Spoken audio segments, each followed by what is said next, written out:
If you build it, they will come. It's a misquoted quote from the movie Field of Dreams, where Kevin Costner's character is wandering through the cornfields and hears the whisper, if you build it, he will come. But it's been used as a way of describing if you build something, they will come. In business terms, if you build a product, people will come and buy it. We're going to explore why that's not the case.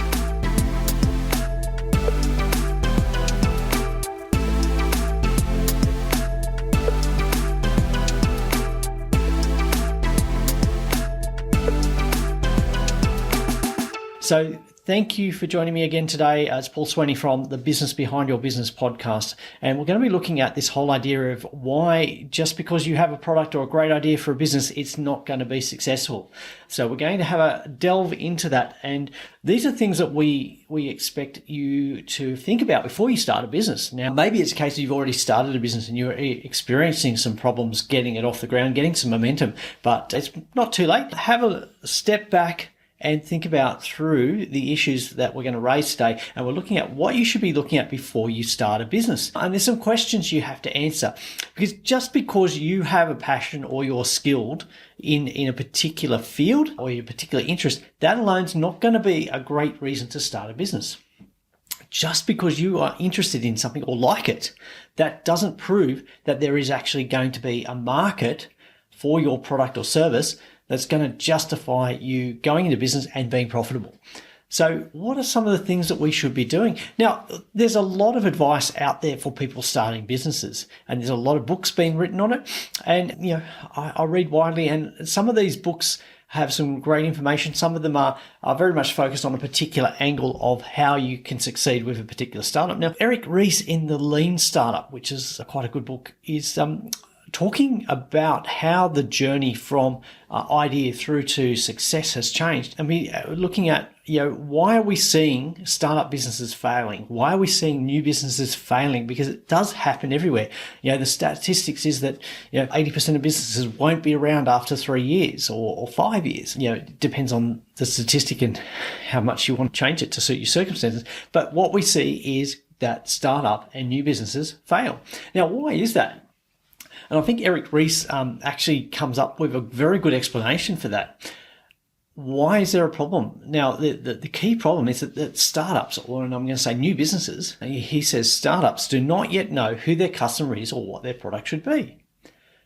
Now, let's have a closer look. Often we think we know what our product will be and what our customer is, but we haven't done the background work. We haven't done enough research into it.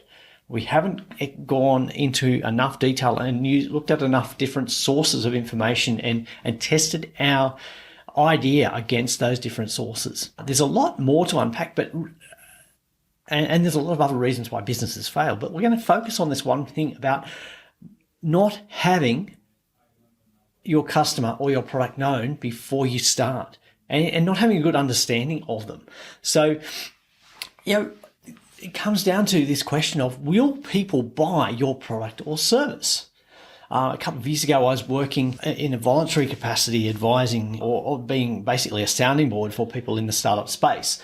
And one of the people I was talking to had spent quite a substantial sum of money developing a product and an idea which they were really passionate about. It was right in their field, their skill, their expertise. Problem was that they didn't look at what the market was. They didn't look at who would buy their product and then also how much they would be prepared to pay for it. And when we delved a little bit deeper into the question of who will buy your product and how much can you sell it for, it was way below the cost of running the business and all the time that they had invested. They would not have enough customers that would buy at the price they needed to sell to make a profit. Okay, so who will buy your product?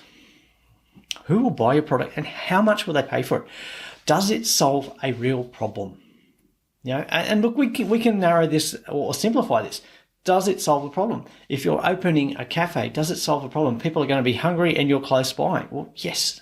Okay, that solves a problem. How are we going to improve communications for emergency services people in terms of bushfires? I know a guy that came up with a great idea of improving communications by developing a product that can be used in those remote locations to boost signals to boost telecommunications to improve communications with the ground crews in those bushfires. So that solved a real problem, and the price was able to be sold at, I think, at a good value to be able to make a profit.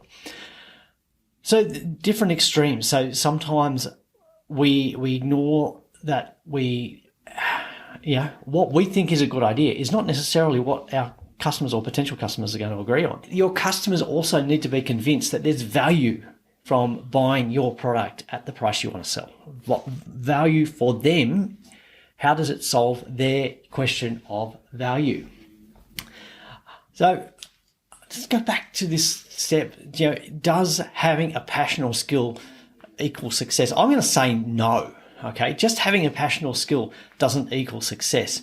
And in the $100 Startup by Chris Gillibout, he talks about this whole idea of the magic formula. Okay, now I'm not convinced that there's enough to it. I think it's a very simple approach. He talks about passion or skill plus usefulness is going to equal success.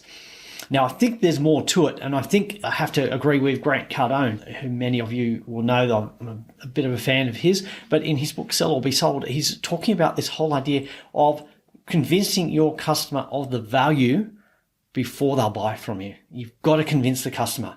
So passion or skill plus usefulness, I don't believe that's a guarantee of success, because I can be passionate, I can be skillful, and I know that the products I sell are useful, but it's not a guarantee of success until my customers are convinced of the value that they will receive from buying from me.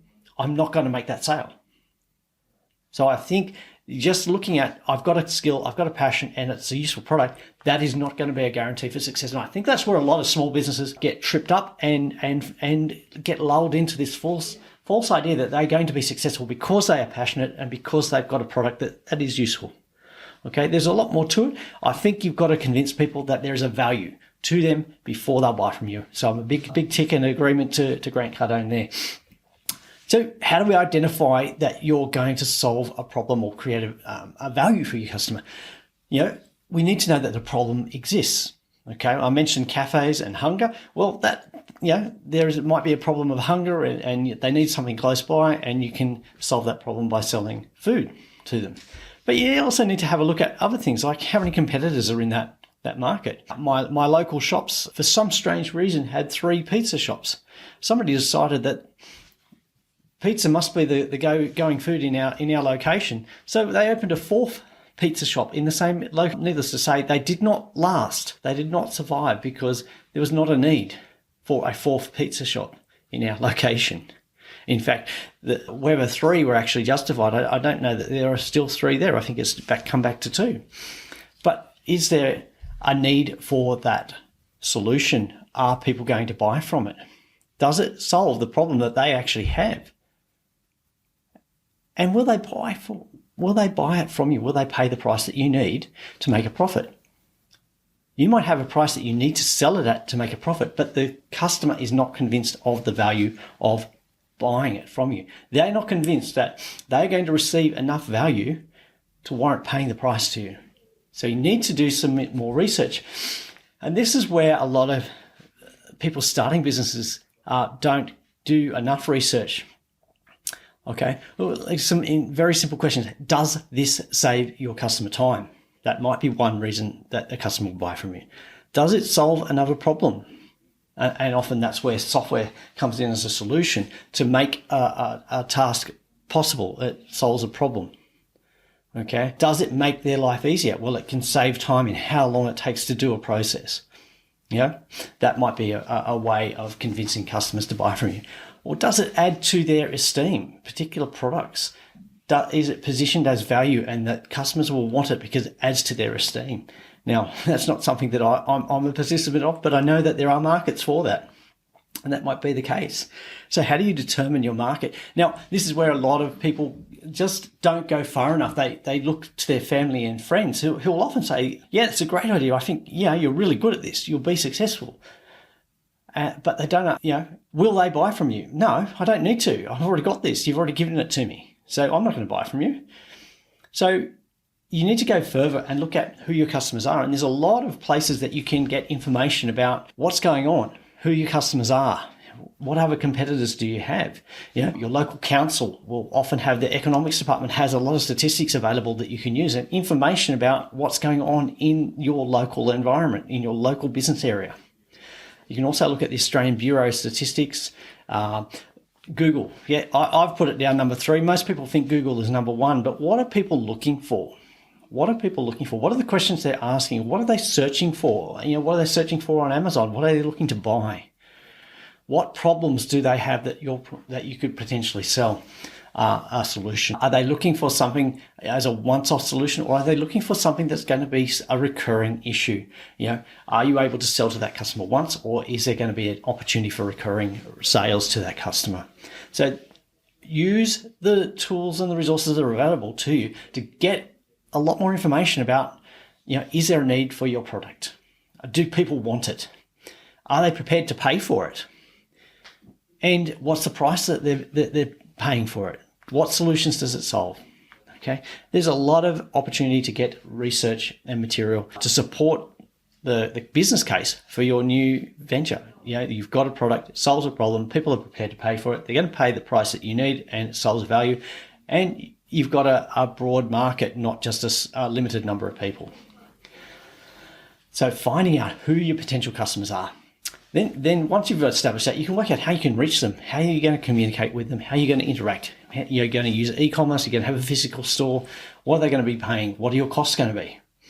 Can you get supply of the product for the inputs that you need to build them? Do you need staff? Do you need contractors? Okay. How much are you going to need to run this business? How are you going to get paid? They're follow-up questions which we can investigate further on. But once you identify that you've got a product that solves a problem that people are willing to pay for, and you've got enough customers to make it viable, then that's when you start. Okay. And also, the other thing is check out your competitors. Unlike the guy that opened the 4th pizza store near where I live, okay, you've got to do your research before you start. Okay, do your research before you start. It takes a lot of time and money to start up a business, or it can take a lot of money to start up a business, but you're more likely to succeed if you do your research and you investigate who's going to buy your product. Is it going to be usable? Does it solve a solution? Is there a market for it before you get started in business? So I hope you found that helpful. We're going to be unpacking a lot more about starting a business and the process and some of the things you need to take care of. So we're going to be talking to some business owners and find out their experience of how they started their business and how they became successful. We're also going to talk to some people who are passionate and skilled and are successful in business. But there's another part of that equation there. It's not just that they're passionate and they're skillful. That's not why they're successful. There's a lot of other reasons that build on that small business success, and we're going to unpack that in the coming weeks. So I hope you join me. We've got some great guests lined up. I'm Paul Sweeney. Thank you for joining me on The Business Behind Your Business. Thanks for listening. Do you have a question you'd like our team of experts to answer? If you do, send your question to podcast@thebusinessbehindyourbusiness.com. To hear more from The Business Behind Your Business, don't forget to subscribe using your favourite podcast player. Or you can visit the businessbehindyourbusiness.com website.